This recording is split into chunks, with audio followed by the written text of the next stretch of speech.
মেঘলাকে দিয়ে সৌদি রাষ্ট্রদূতকে ট্রাপে ফেলে তারা দুইজনে মিলে তার কাছে $5 মিলিয়ন চাঁদা দাবি করেছিল।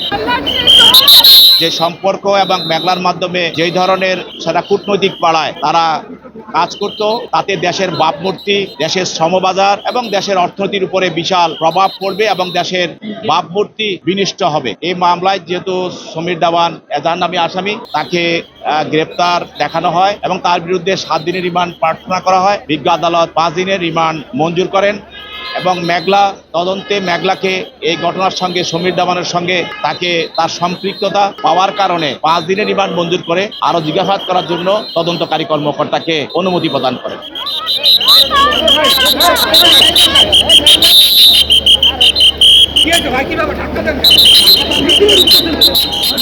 আপনারা জানেন যে হালে আমাদের দেশে ব্যাপক আলোচিত এবং সমালোচিত দেওয়ান সুমিত এবং তার গার্লফ্রেন্ড মেঘনা আলম, আজকে এই দুইজনকে তদন্তকারী কর্মকর্তা ধানমন্ডি থানা মামলায় টাকা আত্মসাৎ এবং চাঁদা দাবির মামলায় তাদেরকে আজকে বিজ্ঞ সেবা আদালতে উপস্থাপন করে।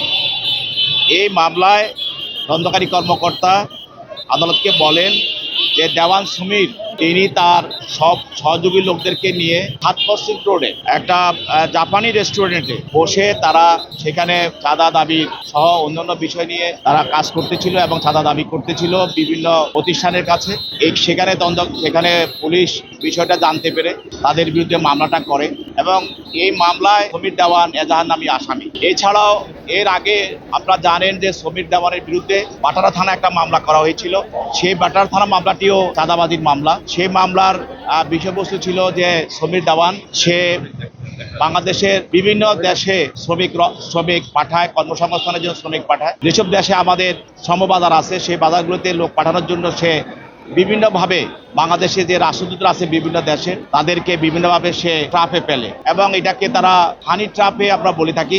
এই ট্রাপে ফেলার জন্য তারা বিভিন্ন ধরনের মডেল এবং বিভিন্ন ধরনের উঠতি মেয়েদেরকে তারা সে ব্যবহার করে। এক পর্যায়ে আদালতে সে স্বীকারও করেছিল যে মেঘলার সঙ্গে তার পরিচয়, মেঘলা তার গার্লফ্রেন্ড ছিল এবং সে সৌদি রাষ্ট্রদূতের সঙ্গে তাকে পরিচয় করিয়ে দিয়েছিল। সে এই মেঘলাকে দিয়ে সৌদি রাষ্ট্রদূতকে ট্রাপে ফেলে তারা দুইজনে মিলে তার কাছে $5 মিলিয়ন চাঁদা দাবি করেছিল। সেটা ছিল ওই মামলার বক্তব্য।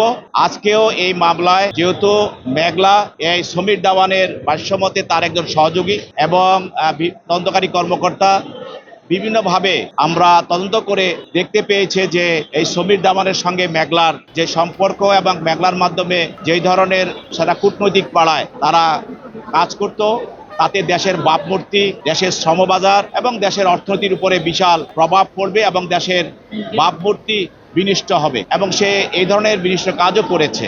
আজকে যে এই মামলায় যেহেতু সমীর দেওয়ান এজাহার নামী আসামি, তাকে গ্রেপ্তার দেখানো হয় এবং তার বিরুদ্ধে 7 দিনের রিমান্ড প্রার্থনা করা হয়। বিজ্ঞ আদালত 5 দিনের রিমান্ড মঞ্জুর করেন এবং তদন্তে মেঘলাকে এই ঘটনার সঙ্গে সমীর দেওয়ানের সঙ্গে তাকে তার সম্পৃক্ততা পাওয়ার কারণে এবং বিভিন্ন ধরনের তথ্যের ভিত্তিতে মেঘলাকেও এই মামলার সমীর দেওয়ানের যে একটি চক্র এবং তাদের যে একটা প্রতারক চক্র, তারা সংঘবদ্ধ চক্র, ওই চক্রের যে একটা সদস্য হিসাবে এই মেঘলাকেও পাওয়া 5 দিনের রিমান্ড মঞ্জুর করে আরো জিজ্ঞাসাবাদ করার জন্য তদন্তকারী কর্মকর্তাকে অনুমতি প্রদান করে। এগুলি তদন্তাধীন অবস্থায় আছে এবং এটার সঙ্গে আরো অনেক লোক জড়িত আছে। এটা একটা সংঘবদ্ধ চক্র।